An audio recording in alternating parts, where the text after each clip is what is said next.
In 2015, Elon Musk announced the SpaceX Starlink project, a satellite network that will soon provide the world's first global satellite internet service. Welcome to our presentation on Starlink, a SpaceX ambition project to provide global high-speed internet using thousands of low Earth orbit satellites. Starlink was created to close the digital divide, bring reliable internet to people in remote and underserved regions around the world. But such a goal came with an extraordinary challenge, which is the logistic, financial, and technical challenges we have to overcome this project. And today we are going to share with you how we managed to overcome these challenges step by step. You know, it wasn't always rockets and countdowns before this moment. Before the roar of engines and the fire against the sky, there were spreadsheets, bank statements, and endless nights staring at numbers that didn't add up. In 2018, people didn't see a rocket, they saw a risk. They saw an expense. They saw a dream that might never lift off. Funding a launch isn't just about building a rocket. It's about convincing people to believe in something that has never existed before. Every investor meeting felt like walking in a tightrope over a cannon. You pitch your vision, and they nod politely, but you can feel their doubts drilling through you. Because the truth is, we had ideas bigger than the bank account, ambitions bigger than our resources. And yet, somehow, we found a way.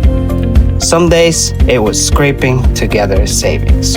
Other days, it was convincing someone to take a gamble on a team that had more grit than guaranteed. Every bolt, every engine, tests, every sleepless night was paid for with faith. Faith that impossible was possible if you refused to quit. Looking back, the money, the deadlines, the doubts, they almost break you.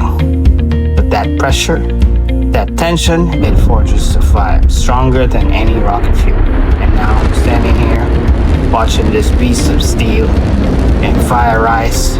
You realize the relaunch started long before the first countdown. It started in the struggle, in the fight to make people believe, to make yourself believe that one day, 2018 or not, you could touch the sky.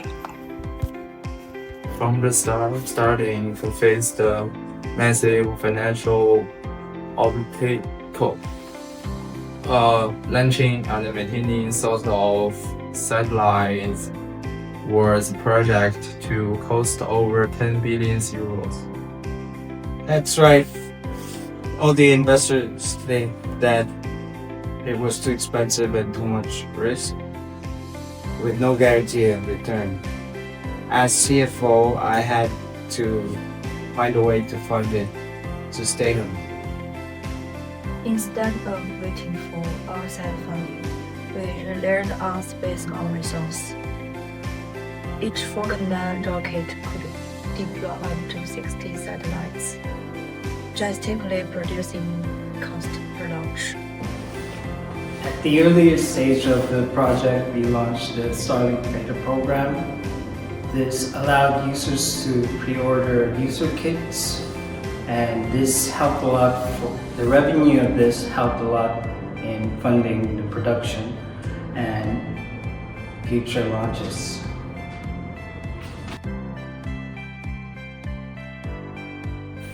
In 2018, Starlink launched its two prototype satellites, Tintin A and Tintin B. 5, 4, 3, 2, 1. Ignition. And liftoff of Falcon 9.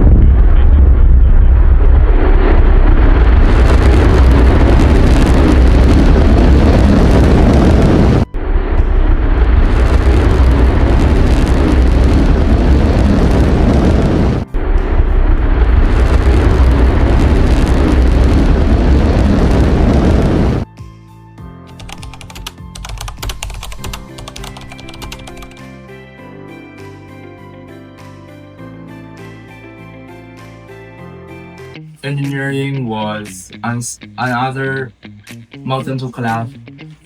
We need sort of satellites working together as one synchronized network. Each satellite had to be compact, lightweight, and capable of high data throughput, and latency or signal delay had to be low enough for real-time use.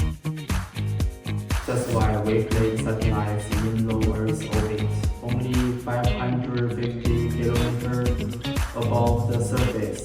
This reduces latency to just 20 to 30 milliseconds, almost as fast as ground fiber internet. And we added phased array antennas and laser interlinks, letting satellites communicate directly with one another in orbit. Continuous upgrade, new design, and subsequent update allowed the constellation to become smarter and more efficient over time.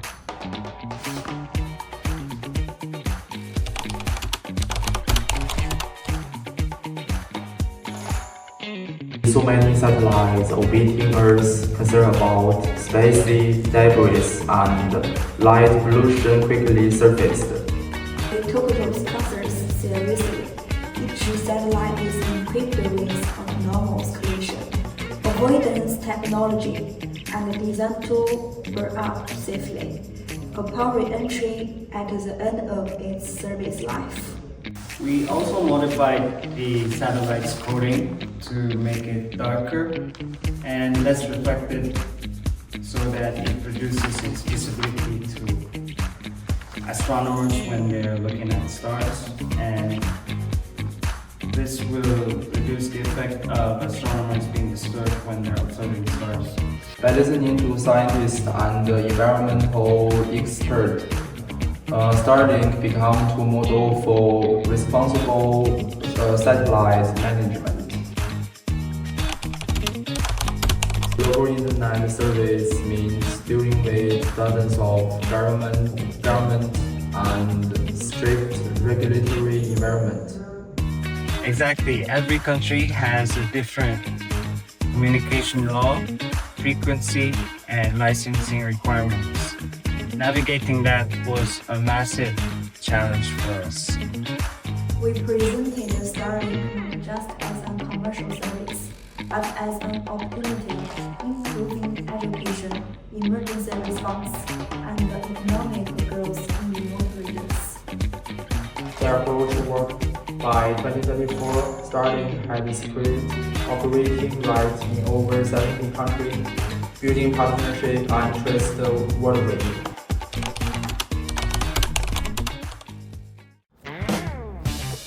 Starlink is not just stopping there. We are on the verge of partnering with T-Mobile to give coverage to cell phones as well from Starlink satellites. Here's the beauty of this partnership. People won't need a dish or a new phone. The regular phones, the same ones they bought from T-Mobile, will connect to Starlink like it's just another cell tower. The new satellites carry cellular antennas the size of a billboard, tuned to T-Mobile spectrum. So when a phone sends a signal from a highway or a mountain ridge, the satellite hears it, routes it back into T-Mobile's network, and boom, the dead zone disappears. To the customer, it feels normal, but behind the scenes, it's a space-borne cell tower, moving at 17,000 miles an hour.